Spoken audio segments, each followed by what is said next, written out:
ബത്തേരി രൂപതാധ്യക്ഷൻ അഭിനന്ദ doctor Joseph Mar Thomas മെത്രാപ്പൊലീത്ത, ഈ വേദിയിൽ ഘോഷരായിരിക്കുന്ന പ്രോവിൻസിൻ്റെ മദർ പ്രൊവിൻഷ്യൽ മദർ തനൂജ, വേദിയിൽ ഘോഷരായിരിക്കുന്ന ബഹുമാനപ്പെട്ട sister Parimala, sister Mahitha, jubilee ആഘോഷിക്കുന്ന സെറിൻ ആൻഡ് സെലിൻ, ഏറ്റവും സ്നേഹമുള്ള പ്രിയപ്പെട്ട വൈദിക സഹോദരരെ, സ്നേഹമുള്ള സിസ്റ്റേഴ്സ്, ജൂബിലേറിയൻസിൻ്റെ പ്രിയപ്പെട്ട മാതാപിതാക്കളെ, സഹോദരങ്ങളെ, സ്നേഹമുള്ള ബ്രദേഴ്സ്, ആദ്യമേ തന്നെ സന്യാസ ജീവിതത്തിൻ്റെ അനുഗ്രഹീതമായ 25 വർഷത്തിലേക്ക് പ്രവേശിക്കുന്ന നമ്മളെ ഈ പ്രിയപ്പെട്ട 2 സിസ്റ്റേഴ്സിനും, അതോടൊപ്പം തന്നെ വിദേശത്തായിരിക്കുന്ന സിസ്റ്റർ മെറിനും ഞാൻ ഇവിടെ സമ്മേളിച്ചിരിക്കുന്ന ഏവരുടെയും പേരിൽ ജൂബിലിയുടെ എല്ലാ മംഗളങ്ങളും ഏറ്റവും സ്നേഹപൂർവ്വം ഞാൻ ആശംസിക്കുകയാണ്. നല്ല വൃക്ഷത്തിൽ നിന്ന് മാത്രമേ നല്ല ഫലങ്ങൾ കായ്ക്കുകയുള്ളൂ. നമ്മളുടെ ഈ പ്രിയപ്പെട്ട 2 സിസ്റ്റേഴ്സിനെ കുറിച്ച് ഓർക്കുമ്പോൾ നമ്മുടെ ഈ പ്രോവിൻസിന് മാത്രമല്ല, നമ്മുടെ മലങ്കര കത്തോലിക്ക സഭയ്ക്ക് തന്നെ ഒത്തിരിയധികം അഭിമാനിക്കുവാനായിട്ട് വകയുള്ള 2 സിസ്റ്റേഴ്സാണ് അഭിനന്ദ പിതാവിൻ്റെ ഇടത്തും വലത്തുമായിട്ട് ഇരിക്കുന്നത്. ഇവരെ ഒന്ന് സസൂക്ഷ്മം വീക്ഷിച്ചാൽ, ഇപ്പോൾ എന്ന് മാത്രമല്ല നമ്മൾ കാണുമ്പോഴൊക്കെ ഇവരെ ഒന്ന് സൂക്ഷിച്ച് നോക്കിയാൽ ഏത് സമയത്തും ഒരു ചിരിച്ച മുഖം മാത്രമേ ഇവരെ 2 പേരിലും കാണുവാനായിട്ട് സാധ്യമാവുകയുള്ളൂ. ആ ചിരിക്കകത്ത് ഒരു പ്രത്യേകതയും അവർക്ക് ഉണ്ട്. മുഖം അതിന് ഒരു വലിയൊരു പ്രസരിപ്പിൽ എപ്പോഴും ഇവരുടെ ജീവിതത്തെ നമുക്ക് ഒരു മുമ്പിൽ നമുക്ക് കാണുവാനായിട്ട് സാധ്യമാകും. അതിൻ്റെ ആത്യന്തികമായ അർത്ഥം എന്ന് പറയുന്നത് തങ്ങളായിരിക്കുന്ന ജീവിതത്തിൽ ആത്മാഭിമാനം കൊള്ളുന്നു, തങ്ങളായിരിക്കുന്ന ജീവിതത്തിൽ സന്തോഷം നുകരുന്നു എന്നുള്ളതാണ് അവരുടെ ജീവിതത്തിൻ്റെ ഓരോ ദിനവും വിളിച്ച് അറിയിക്കുന്നത്. അതിൻ്റെ ബഹിർസ്ഫുരണം എന്നുള്ള നിലയിലാണ് ആ മുഖത്തെ പ്രകാശം നമ്മൾക്ക് കാണുവാനായിട്ട് സാധ്യമാകുന്നത്.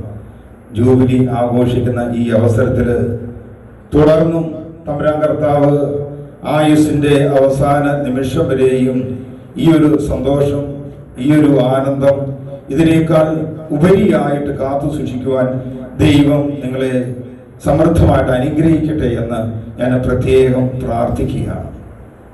ഞാനിവിടെ ഇരുന്ന സമയത്ത് ഇവരെ 3 പേരെ കുറിച്ചും ഒരു ഫ്ലാഷ് ബാക്ക് പോലെ ഞാനൊന്ന് ചിന്തിക്കുകയായിരുന്നു.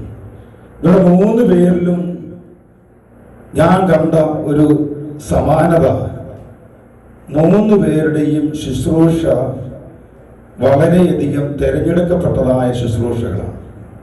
എന്ന് പറഞ്ഞാൽ സാധാരണ മറ്റു പലരും കടന്നു ചെല്ലുവാൻ മടിക്കുന്നതോ അല്ല എങ്കിൽ അത്ര വലിയ താല്പര്യം കാണിക്കാത്തതുമായ മേഖലകളിലാണ് നമ്മളുടെ ഈ 3 സിസ്റ്റേഴ്സും അവരുടെ പ്രേക്ഷിത ശുശ്രൂഷ നിർവഹിക്കുന്നത് എന്നുള്ളത് അത് വളരെ അഭിമാനത്തോടുകൂടെ നമ്മുടെ സമൂഹം, നമ്മുടെ ഈ സഭ ഓർക്കേണ്ടതാണ്. പ്രത്യേകിച്ചും നമുക്കറിയാം, പരിമിതിയുള്ളതായ മക്കളുടെ ഇടയിൽ ശുശ്രൂഷ ചെയ്യുക എന്നുള്ളത് അത്ര എളുപ്പമുള്ള കാര്യമല്ല. വിദേശത്തും നമ്മുടെ സ്വദേശത്തുമായിട്ട് വിവിധ ഇടങ്ങളിൽ ഞാൻ ആ മക്കളെ പലപ്പോഴും വിശേഷിപ്പിക്കുന്നത് മാലാഖ കുഞ്ഞുങ്ങളെന്നാണ് ഞാൻ അവരെ വിശേഷിപ്പിക്കുന്നത്. എത്ര പ്രായമാണെങ്കിലും മാലാഖ കുഞ്ഞുങ്ങളായിട്ടാണ് നമുക്ക് അവരെ വീക്ഷിക്കുവാൻ സാധിക്കത്തുള്ളൂ.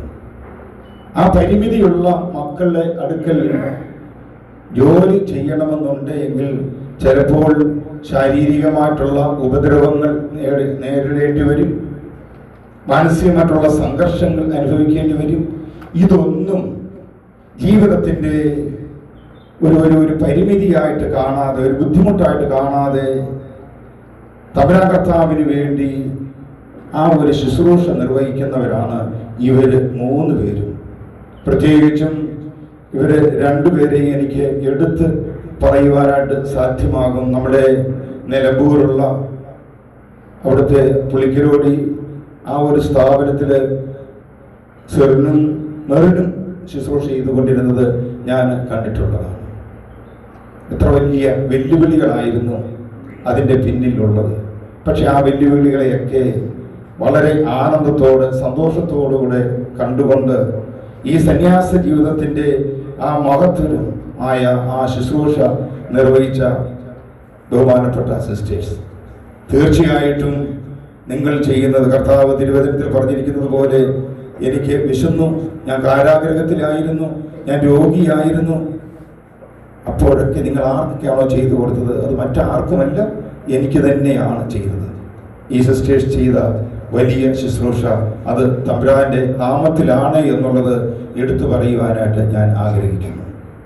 രണ്ടാമത് എനിക്കുള്ള ഏറ്റവും വലിയ ഒരു സന്തോഷം എന്ന് പറയുന്നത്, പ്രത്യേകിച്ചും ഈ ആധുനികമായ കാലഘട്ടങ്ങളിൽ പൗരോഹിത്യത്തിലേക്കും സന്യാസത്തിലേക്കും ഒക്കെ മക്കളെ പറഞ്ഞു വിടുവാനായിട്ട് മാതാപിതാക്കന്മാര് മടിക്കുമ്പോഴും ഇവരുടെ കുടുംബത്തെ നന്ദിയോടുകൂടെ ഓർക്കുകയാണ്. ഇവരുടെ മാതാപിതാക്കന്മാരുടെ, ഇവരുടെ സഹോദരങ്ങളുടെ ഒരു വലിയ സമർപ്പണം, അതാണ് ഈ സന്യാസ ജീവിതത്തെ ഈ 25 വർഷക്കാലം മുന്നോട്ട് നയിക്കുവാനായിട്ട് ഇടയാക്കിയിട്ടുള്ളത്.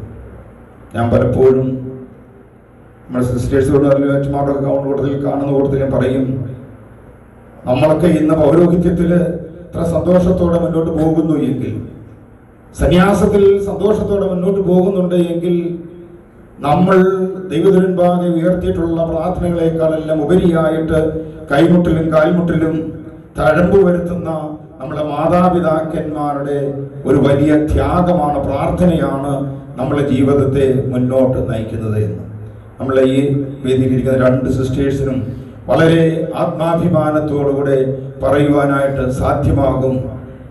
നിങ്ങൾ ജൂബിലി ആഘോഷിക്കുമ്പോൾ, നിങ്ങളുടെ മാതാപിതാക്കന്മാർ ഇതിൽ പങ്കെടുക്കുമ്പോൾ അവർക്ക് ആത്മനിർവൃതി അടയുവാനായിട്ട് സാധ്യമാകും. ഞങ്ങൾ ദാനമായി കൊടുത്ത ഈ മകളിലൂടെ, ഈ മക്കളിലൂടെ സഭയ്ക്ക് തമ്പുരാന്റെ പ്രേക്ഷിത ശുശ്രൂഷയിൽ സൽഫലങ്ങൾ പുറപ്പെടുവിക്കുവാൻ ഇടയാകുന്നത് കാണുമ്പോഴാണ് അവരുടെ സന്തോഷം ഇരട്ടിയാകുന്നത്. തീർച്ചയായിട്ടും പ്രിയപ്പെട്ട മാതാപിതാക്കന്മാരെ, നിങ്ങളുടെ സമർപ്പണത്തിന് വിലയുള്ളതാണ്, നിങ്ങളുടെ സമർപ്പണത്തിന് അതിന് മൂല്യമുള്ളതാണ് എന്ന് ഈ മക്കൾ തങ്ങളുടെ ജീവിതത്തിലൂടെ തെളിയിച്ചുകൊണ്ടിരിക്കുന്നു. അത് ഇനിയും തുടർനാളുകളിൽ കൂടുതൽ തെളിയിക്കുവാനായിട്ട് നിങ്ങൾക്ക് സാധ്യമാകട്ടെ എന്ന് പ്രത്യേകമായിട്ട് പ്രാർത്ഥിക്കുകയാണ്. ബത്തേരി രൂപതയിൽ ശുശ്രൂഷ നിർവഹിക്കുന്ന എല്ലാ വൈദികരുടെയും പേരിൽ പ്രിയപ്പെട്ട സിസ്റ്റേഴ്സിന് ജൂബിലിയുടെ എല്ലാ മംഗളങ്ങളും പ്രാർത്ഥനാപൂർവ്വം ഞാൻ നേരുന്നു. നിങ്ങളെ മുന്നോട്ടുള്ള യാത്രയ്ക്ക് എല്ലാ പ്രാർത്ഥനാ പിന്തുണകളും അറിയിക്കുന്നു. ജഗദീശ് നിങ്ങളെ അനുഗ്രഹിക്കട്ടെ എന്നുള്ള പ്രാർത്ഥനയോടുകൂടെ ജൂബിലിയുടെ മംഗളങ്ങൾ ഒരിക്കൽ കൂടി ആശംസിച്ചുകൊണ്ട് എൻ്റെ വാക്കിനെ നിർത്തുന്നു. ദൈവം അനുഗ്രഹിക്കട്ടെ.